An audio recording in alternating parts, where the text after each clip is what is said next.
निवडणुका जवळ आल्या की एक शब्द सतत कानावरती येत राहतो, तो म्हणजे आचारसंहिता। निवडणूक आयोग जेव्हा निवडणुकीची घोषणा करते त्यानंतर आचारसंहिता लागू होते।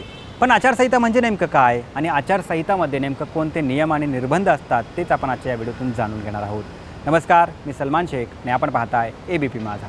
तर आचारसंहितेला इंग्रजीमध्ये कोड ऑफ कंडक्ट असं म्हटलं जातं।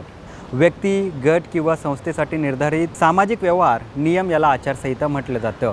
आचारसंहिता ही निवडणूक कार्यक्रम जाहीर झाल्यावर लागू होते। राजकीय पक्ष आणि उमेदवारांनी निवडणूक जाहीर झाल्यानंतर काय करावं आणि काय करू नये याचा नियमावलीचा यामध्ये समावेश असतो।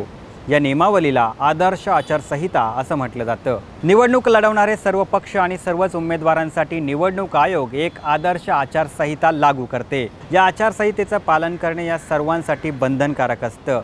भारतीय राज्यघटनेच्या कलम 324 नुसार निवडणूक आयोगाकडे निवडणुकीच्या काळात केंद्र आणि राज्य सरकार, सर्व उमेदवार आणि राजकीय पक्षावर देखरेख करण्याचा अधिकार आहे।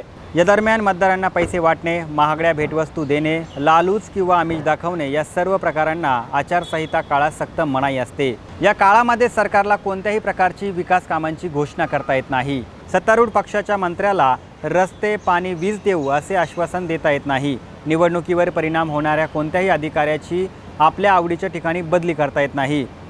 या काळामध्ये मतदारांना धमक्या देणे किंवा त्यांच्यावरती दबाव टाकणे हे आचारसंहितेचा भंग आहे।